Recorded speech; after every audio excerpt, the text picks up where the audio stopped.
আসসালামু আলাইকুম। কাছে দূরে যে যেখানে বসে আমার এই ভিডিওটি দেখছেন, আশা করি সবাই আল্লাহর রহমতে ভালো আছেন। আমরাও আলহামদুলিল্লাহ ভালো আছি। অনেক দিন পর আবারও চলে এসেছি নতুন আরেকটি ভিডিও নিয়ে। বেশ কিছুদিন যাবৎ টানা বৃষ্টি হওয়ার কারণে একটু ঠান্ডা ঠান্ডা অনুভব হচ্ছে। তো আজকে সকালের নাস্তাতে ঠান্ডা, তাই ভাবলাম যে নাস্তার সাথে চা করি। যদিও চাটা নিয়মিত খাওয়া হয় না, সাধারণত যখন একটু ঠান্ডা পড়ে সেই সময়গুলোতেই চাটা খাওয়া হয়। আর আমার কাছে রং চায়ের চেয়ে দুধ চাটাই বেশি ভালো লাগে। এতক্ষণ যাবৎ আপনারা যারা ভিডিওটি দেখা শুরু করেছেন অথচ একটি লাইক দিতে ভুলে গিয়েছেন, প্লিজ দয়া করে একটি লাইক দিয়ে দিবেন আর পুরো ভিডিওটি কন্টিনিউ করবেন। আশা করছি পুরো ভিডিওটি দেখার পর আপনাদের ভালো লাগবে। প্রথমেই বলে নিচ্ছি, পুরো ভিডিওটি দেখার পরের কোনো অংশ যদি আপনাদের ভালো লেগে থাকে বা মনে একটু হলেও জায়গা নিয়ে থাকে, তাহলে আমার চ্যানেলটিকে সাবস্ক্রাইব করে পাশে থেকে যেতে পারেন এবং আমি পরবর্তী ভিডিও আপলোড করার সাথে সাথেই তার নোটিফিকেশন পেয়ে যাবেন এবং আপনারা আপনাদের সময় সুযোগ অনুযায়ী সেই ভিডিওটি চাইলে দেখেও নিতে পারবেন। তো সকালের নাস্তা রেডি করে নিচ্ছি। ঠান্ডার দিন যেহেতু সবাই এখনও ঘুমাচ্ছে, আর আমি সকালবেলা ঘুম থেকে যেহেতু প্রতিদিন উঠি, তাই অভ্যাস হয়ে গিয়েছে। ঠান্ডা গরম কোনো সময়ই দেরি করে ঘুমা থেকে উঠতে পারি না, টাইমেই উঠে অভ্যস্ত। তো আমি আমার জন্য নাস্তাটা রেডি করে নিচ্ছি। আর অর্ধেকটা পেঁপে ছিল, তো পুরোটাই কেটে নিয়েছি। আমার জন্য কিছু নিয়েছি আর বাকিগুলো রেখে দিয়েছি। বাচ্চাদের বাবা যখন ঘুম থেকে উঠবে তখন ওরা খেয়ে ফেলবে। আর চাটাও বাচ্চাদের জন্য করেছি। ঠান্ডার সময় একটু গরম গরম চা খেলে ভালো লাগে, তো বেশি করেই করেছি। আমি আমার জন্য নিয়েছি, বাকিগুলো রেখে দিয়েছি।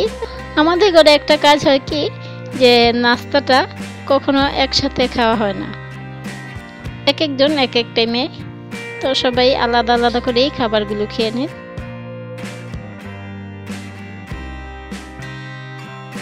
এরই মাঝে মেয়েও ঘুম থেকে উঠে গিয়েছে আর দাঁত বের করে হাসছে। আমি আমার নাস্তাটা রেডি করে নিচ্ছি। ওকে জিজ্ঞেস করেছিলাম যে তোমাকে এখন নাস্তা দিব কিনা, ও বলল যে না, এখন না, ও কিছুক্ষণ পরে খাবে। তো আমি একাই আমার নাস্তাটা রেডি করে নিচ্ছি। আর নাস্তা খাওয়ার পর আমি রুমটাকে একটু গুছিয়ে নিচ্ছি।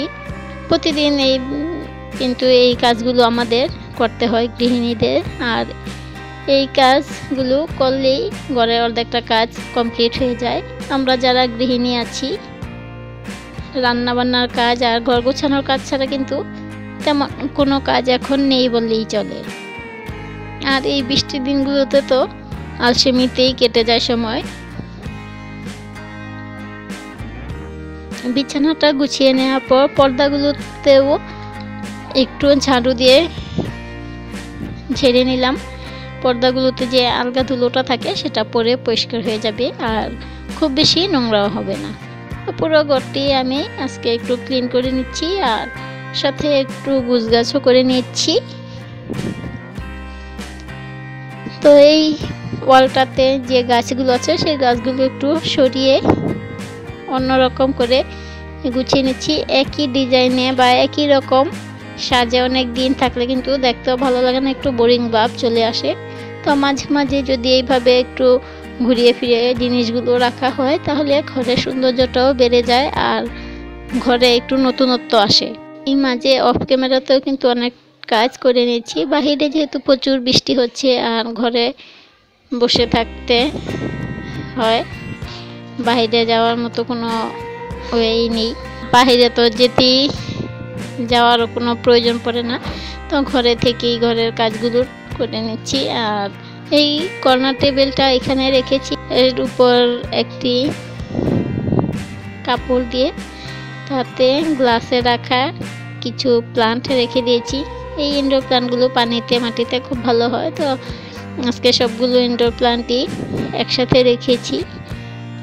আর এই সাইড থেকেও যে গাছগুলো আছে সেগুলো একটু দেখিয়ে দিচ্ছি কিভাবে রাখানো।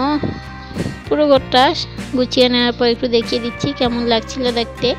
এই ঘরটা গুছিয়ে নিচ্ছিলাম, তখন বাইরে বৃষ্টি হচ্ছিল না, একটু আকাশটা পরিষ্কার ছিল। আর সেই ফাঁকেই আমি ঘরটা গুছিয়ে ভিডিওটা করে নিয়েছি। দেখা যায় যে যখন সুযোগ পেলাম যে একটু ফর্সা হয়েছে, ঠিক তখনই সুযোগটাকে কাজে লাগিয়ে নিলাম।